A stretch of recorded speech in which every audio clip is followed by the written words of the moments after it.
নমস্কার, আপনাদের সকলকে স্বাগত জানাই আপনাদের নিজস্ব চ্যানেল রূপা মুখার্জিতে।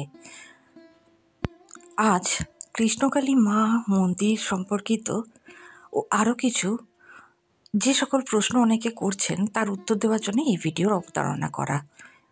তবে প্রথমেই বলে শুরু করি, জয় কৃষ্ণকালী মায়ের জয়।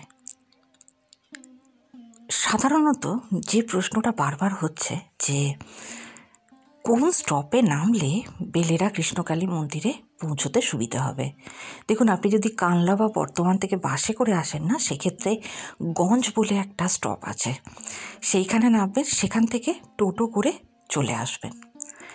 এবার যদি বলেন যে আপনারা কট বা মেন লাইন দিয়ে হাওড়া থেকে আসছেন, বা আপনারা ধরুন বর্ধমানেই ট্রেনে করে আসতে চাইছেন, দেখুন যদি কট বা মেন লাইন দিয়ে আসেন সেক্ষেত্রে আমি বলবো যে বর্ধমান স্টেশনে নেমে যতটা না আপনাদের সুবিধা হবে তার থেকে বেটার হয় যদি আপনারা বর্ধমানের আগের স্টেশন যেটা রয়েছে গাংপুর, সেইখানে নামেন।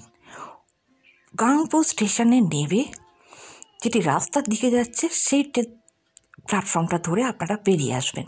বেরিয়ে এসে টোটো ভাড়া করে আসবেন। এমনিতে তো ভাড়া খুব একটা যে বেশি তা নয়, কিন্তু কখনো কখনো তারা 20 টাকা বা তার অধিকও চাইছেন। এবার বুঝতেই পারছেন, তো আপনাদের বাজেট বুঝে সেরকম ব্যবস্থা করবেন। বাস হলে তাহলে কি করবেন, গঞ্জ বলে যে স্টপটা আছে সেখানে নামবেন। ট্রেন হলে কি করবেন, খুব ভালো হয় গাংপুরে নামবেন, আর বর্ধমান স্টেশন তো রয়েইছে, সেখান থেকে আপনারা ওই বাস ধরে গঞ্জতে নামলেন, গঞ্জ থেকে একটা টোটো ধরলেন, চলে এলেন বেলেরা কৃষ্ণকালী মায়ের মন্দিরে। আর কৃষ্ণকালী মায়ের মন্দির আশা করি কাউকে আলাদা করে চেনাতে হবে না, তো আপনারা টোটোতে উঠলেই তারা আপনাদেরকে পৌঁছে দেবে। এবার ভাড়ার 19-20 কিছু পার্থক্য হতে পারে। যারা নিতান্তই খুব দূর থেকে আসছেন তাদের জন্য বলি যে যদি আপনাদের মনে হয় যে আপনারা ওখানে থেকে যাবেন, কোনো কারণে অনেক বেলা হয়ে গেল, সেক্ষেত্রে বাবু বলে এক ভদ্রলোক রয়েছেন, তার নাম্বার ও ছবি আমি ভিডিওতে দিয়ে দেবো, আমি ডেসক্রিপশন বক্সেও লিখে দেবো, আপনারা একটু চেক করে নেবেন। ওই ভদ্রলোকের সাথেই কেবলমাত্র কথা বলবেন। প্রচুর ভুয়ো লোকজন আছে এবং প্রতারণার চেষ্টাও চলছে, যাতে কোনোভাবে আর কি বদনাম দিয়ে মন্দিরটি বন্ধ করে দেওয়া যায়। তো যাই হোক, এই ধরনের ফাঁদে পা দেবেন না। খুব যে বিশাল ডিলাক্স রুম পাবেন সেরকম আশা করবেন না, কারণ জায়গাটি একটু গ্রাম্য সাইড, তো সেখানে যেরকম ব্যবস্থা তাদের পক্ষে সম্ভব তারা সেরকমই সার্ভিস প্রোভাইড করছেন। বিভিন্ন রেটের রুম রয়েছে, 300 থেকে স্টার্ট হচ্ছে, 600 আছে, 500 আছে। আপনারা আপনাদের বাজেট বুঝে বুকিং করবেন। তবে হ্যাঁ, অন দ্য স্পটে গিয়ে বুকিং করাচ্ছে ভালো, যদি আগের দিন বা তার আগের দিন আপনারা কথা বলে নেন। অনেকে বলছেন যে বাড়ি থেকে কি ফুল, মালা, ফল সব কিছু নিয়ে যাওয়া যাবে? হ্যাঁ, যাবে, কোনো অসুবিধা নেই, সবই আপনারা বাড়ি থেকে নিয়ে যেতে পারেন। আর যারা ভাবছেন যে মায়ের মন্দিরের ওখান থেকে কিনবেন, দেখুন এখন অজস্র ডালা রয়েছে। হ্যাঁ, 50-51 টাকার ডালা থেকে শুরু করে আপনার বাজেট অনুযায়ী, আপনার সাধ্য অনুযায়ী, আপনার ভক্তি অনুযায়ী আপনি পুজো সামগ্রী কিনে মাকে পুজো দিতে পারবেন। লাইন কি খুব দীর্ঘ হচ্ছে? হ্যাঁ হ্যাঁ হ্যাঁ, লাইন সত্যিই খুব দীর্ঘ হচ্ছে। আর যদি ভেবে থাকেন যে মঙ্গল ও শনিবার যাবেন, সেক্ষেত্রে বলবো দেখুন হাতে কিন্তু অনেকটা সময় নিয়ে যাবেন, আর লাইনে কিন্তু সত্যিই দাঁড়াতে হবে। যদি সঙ্গে হুইল চেয়ারে কোনো রোগী থাকেন বা কোনো খুব বয়স্ক মানুষ থাকেন যিনি হাঁটতে পারেন না, তাকে হয়তো আপনারা নিয়ে এসেছেন, বা একদম ছোট শিশু বাচ্চা রয়েছে, তো কোনোভাবে যদি মঙ্গলা দেবী দেখে নেন, তো আপনাদেরকে আগে কিন্তু সামনে নিয়ে আসেন। কিছু কিছু ক্ষেত্রে এই ঘটনা ঘটেছে। তবে হ্যাঁ, লাইনের ব্যাপারটা একটু মাথায় রাখবেন। আর যারা প্রাইভেট কার নিয়ে আসছেন, ওখানে কার পার্কিংয়ের ব্যবস্থা আছে, চাইলে আপনারা কিছু ডোনেট করতে পারেন, আপনাদের সাধ্য অনুযায়ী 20, 30, 50 যা আপনারা দিতে পারবেন। পার্কিংয়ের জন্য আলাদা করে পয়সা লাগে না। ছবি ছবি মানে স্টিল পিকচার বা ভিডিওগ্রাফি করা কিন্তু মঙ্গলা দেবী স্ট্রিক্টলি ব্যান করে দিয়েছেন।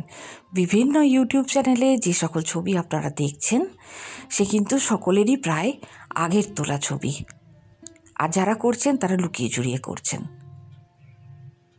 আমার মনে হয় ছবি না করাই ভালো, যখন মঙ্গলা দেবী বারণ করেছেন, তাই না? সেই কারণেই আমি কিন্তু আর ছবি আপনাদেরকে দিতে পারছি না। এগুলোও আমার কিন্তু আগের তোলা ছবি। এবার কথা হলো যে বয়স্ক মানুষ যদি সঙ্গে নিয়ে যায় তাহলে কি অসুবিধা হবে? দেখুন, আবারও বলছি, লাইনে দাঁড়ানোর ব্যাপারটা রয়েছে, তো সেটা বুঝে থাকবেন, ব্যবস্থা করবেন। আর দেখবেন দোকানে মাঝে মাঝে কেউ বসতে দিচ্ছে, এরকম ব্যাপার নয় যে সবাই খুব নির্দয়, বয়স্ক মানুষ দেখলে বা ছোটো বাচ্চা দেখলে কেউ সহায়তা করবে না।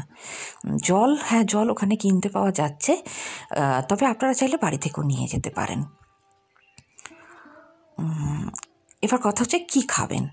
দেখুন, নির্জলা উপোস করে সেটা আপনার ব্যাপার, কিন্তু মঙ্গলা দেবী পূর্বেও বলেছেন, এখনও বলছেন, ভক্তি ভরে মায়ের কাছে আসুন। নির্জলা উপবাস করার দরকার নেই, সাদামাটা খাবার খান, আমিষটা পারলে একদিনের জন্য বর্জন করুন, নিরামিষ খাবার খেয়ে মায়ের কাছে আসুন, মাকে দর্শন করুন, দর্শন করার পর খিদে পেলে আবার নিরামিষ খান, বাড়িতেও নিরামিষ খান, একটা দিনের তো ব্যাপার। তো আমিষটা বাদ দিয়ে আপনি নিরামিষ খাবার খেয়ে দিনটা কাটাতে পারেন। আর যদি বলছেন কাছাকাছি খাবার জায়গা কি, না না, আপনাকে কোথাও যেতে হবে না। মানে ওখানে যারা রয়েছেন না, তারা মিষ্টি, কচুরি, তরকারি সবই বিক্রি করছেন, আর খুব মানে ন্যূনতম রেটেই কিন্তু বিক্রি করছেন, বিশাল যে চার্জ করছেন তা নয়। তো আপনারা চাইলে সেখান থেকেও খাবার খেয়ে নিতে পারেন। এবার অনেকে জিজ্ঞাসা করছে যে কাল অসহ্যের যে 1 বছরের পিরিয়ডটা হয়, যে টাইম লেন্থটা হয়, সে সময় কি মায়ের দর্শনে যাওয়া যাবে? হ্যাঁ, যাওয়া যেতে পারেন, কিন্তু মারা যাওয়ার দিন থেকে শ্রাদ্ধ ও নিয়মভঙ্গ অর্থাৎ মৎস্যভোগীর যে দিন, এই পুরো টাইমটা আপনারা পার করে তারপর যান। তারপরে আর প্রবেশে কোনো বাধা নেই, কিন্তু ওই সময়টায় অন্তত যাবেন না। অর্থাৎ যে সময়টা আপনাদের অসহ্য চলছে সেই সময়ে যাবেন না, বাকি আপনারা যেতে পারেন। মঙ্গলা দেবী নিজে মুখে এই বিধান দিয়েছেন। মন্দির কবে বন্ধ থাকে? দেখুন, অফিসিয়ালি এটা ব্যাপার আছে যে মন্দির বন্ধ থাকে সোমবার, কিন্তু মঙ্গলা দেবী আসেন, সোমবারও আসেন। সোমবার চাইলে আপনারা যেতে পারেন, এরকম ব্যাপার নয় যে মায়ের মন্দির খোলা থাকে না। যদি খুব দূর থেকে যাচ্ছেন তাহলে সোমবারটা অ্যাভয়েড করুন, আর যদি ভিড় এড়াতে চান তাহলে মঙ্গল শনিটাও অ্যাভয়েড করুন। তাহলে কবে যাবেন আমি বলছি, আগে এই কথাটা বলে নিই সোমবারের ব্যাপারটা। সেটা হলো যে ওদিনকে কিন্তু মঙ্গলা দেবীর ত্রিশূল ছোঁয়ান না, ওনার হাতে স্পর্শ আপনারা পাবেন, উনি মাথায় হাত দিয়ে আশীর্বাদ করে দেন, মায়ের দর্শনও আপনারা পাবেন। মূলত সোমবার দিন উনি কিছু জনকল্যাণমূলক কাজ করেন। তো হ্যাঁ, অফিসিয়ালি বন্ধের ডেট সোমবার, কিন্তু মন্দির খোলা থাকে। মন্দিরে তো মানে মাকে তো না খাইয়ে রাখা যায় না, তাই না? তো সেটা করতে তো ওনাকে আসতেই হয়। এবার কথা হচ্ছে যে ভিড় এড়াতে কবে যাবেন। দেখুন, বেসিক্যালি যে দিনটা মানে ভিড় তুলনামূলক কম হয়, এটা আশা করবেন না যে 1000 জনের কম হবে, ঠিক আছে? তো এই যেমন ধরুন 1 জানুয়ারিতে প্রচণ্ড ভিড় হয়েছে, 4000-এর ওপর ক্রস করে গেছে মানুষের ভিড়। তো সেরকম কোনো অনুষ্ঠান থাকলে কিন্তু শুক্রবারটাও বাদ যাবে না, আদারওয়াইজ শুক্রবারে খুব একটা ভিড় হয় না, চাইলে আপনারা শুক্রবারটা বেছে নিতে পারেন। তবে আমি আবারও বলছি, কৃষ্ণকালীর মায়ের মন্দিরে এলে হাতে অনেকটা সময় নিয়ে আসবেন। গেলাম, ঘুরলাম, চলে এলামে কিন্তু ব্যাপারটা নয়। আচ্ছা, এবার আর একটি প্রশ্ন, সেটি হলো যে মঙ্গলা দেবী কখন মন্দিরে আসেন? মঙ্গলা দেবী, দেখুন, মন্দির খোলা হয়ে যায় 7:30 থেকে 8টার মধ্যে, পরিষ্কার পরিচ্ছন্ন করা হয় মন্দির, আর তারপরে 10টা থেকে 10:30টার মধ্যে মঙ্গলা দেবী আসেন। সন্ধ্যারতি করে 4:30 5টা বা ম্যাক্সিমাম 5:30 পর্যন্ত থেকে উনি চলে যান। এই সময়কালের মধ্যে উনি সকল ভক্তদের অ্যাটেন্ড করেন, মাথায় ত্রিশূল ছোঁয়ান, লাইভেও যান, পূজাও করেন, সবই করেন ওই সময়। অনেকে বলে থাকেন যে মাকে যদি মানে অন্নভোগ কেউ নিবেদন করতে যায় তার কি ব্যবস্থা আছে? হ্যাঁ, আছে, আপনারা করতে পারবেন। আপনাদের ধরুন যদি কোনো মানে মানসিক থাকে বা কিছু ব্যাপার থাকে, মানত করা থাকে, তাহলে আপনারা চাইলে খাওয়াতে পারেন, কিন্তু জিনিসপাতি আপনাদেরকে সব বাড়ি থেকে নিয়ে যেতে হবে। রোজ কি ভোগ প্রসাদ পাওয়া যায়? না, রোজ ভোগ প্রসাদ পাওয়া যায় না, রোজ এখানে প্রসাদ বিতরণ হয় না। শনিবার দিনটা গেলে আপনি অবশ্যই পাবেন, রোজ ভোগ প্রসাদ কিন্তু এখানে পাবেন না, কারণ সেই মানে এখন ব্যবস্থাটা নেই। আচ্ছা, জল, কল, বাথরুম, ল্যাট্রিনের কি ব্যবস্থা আছে? দেখুন সব হয়ে গেছে, ইভেন যে টিউবওয়েলটা রয়েছে সেটা সবাই ব্যবহারও করছেন, কিন্তু এখনও দরজাগুলো লাগানো হয়নি, যেটা মেন সমস্যা হয়ে গেছে, মানে ওয়াশরুম আর ল্যাট্রিনের।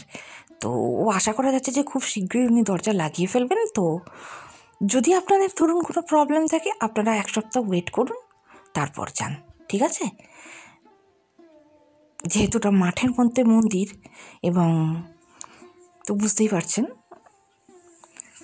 আচ্ছা, মন্দিরের জায়গা নিয়ে কি এখনও কোনো সংশয় বা অশান্তি আছে? দেখুন, যাদের অশান্তি করার কথা তারা অশান্তি করবেনই, কিন্তু মঙ্গলা দেবী ট্রাস্টি বানিয়ে দিয়েছেন, বোর্ড গঠন হয়ে গেছে, আর জমি নিয়ে যে বিবাদ চলছিল সেটাও ফয়সলা হয়ে গেছে। তো সেই রকম নিয়ে আপনাদের কোনো ভয় পেতে হবে না বা কোনো ধরনের উৎপাতের সম্মুখীন হতে হবে এমন না। তবে বিপদ কোন দিক থেকে আসে বলা যায় না, কারণ সকলেই চাইছেন যে কৃষ্ণকালী মায়ের বা কৃষ্ণকালী মাকেই করায়ত্ত করতে, কারণ তারা তো সেখানে প্রফিট দেখছেন, ভক্তি নয়। বুঝতেই পেরেছেন। আচ্ছা, এবার মহিলাদের পিরিয়ডের টাইমে তারা যেতে পারেন কি? হ্যাঁ, আপনাদের মনে আছে কিনা জানি না, একটি লাইভে মঙ্গলা দেবী বলেছিলেন মহিলাদের শরীরে যে বিশেষ বৈশিষ্ট্যটির জন্য তারা সন্তান ধারণ করতে সক্ষম হন, তারা পরিপূর্ণ নারী হয়ে ওঠেন, তারা মেয়ে থেকে মা হয়ে ওঠেন, সেই প্রক্রিয়াকে কি করে অশুদ্ধ অবস্থা বলে পরিগণিত করা যায়, উনি এটা কখনো মানেন না। কোনো ব্যাপার নয়, আপনারা যাবেন, উনি মাথায় ত্রিশূলও ঠেকাবেন। এই যে অচ্যুত মার্গের যে অন্ধবিশ্বাসটা আছে না, সেটা কিন্তু উনি ফলো করেন না। আর এখানেই মঙ্গলা দেবী সকলকার থেকে আলাদা। আপনাদের আর কিছু যদি জানার থাকে অবশ্যই কমেন্টস করবেন, আমি চেষ্টা করব আপনাদের বাকি প্রশ্নের উত্তরগুলো দেওয়াই। আজকে এই পর্যন্তই, ধন্যবাদ, নমস্কার।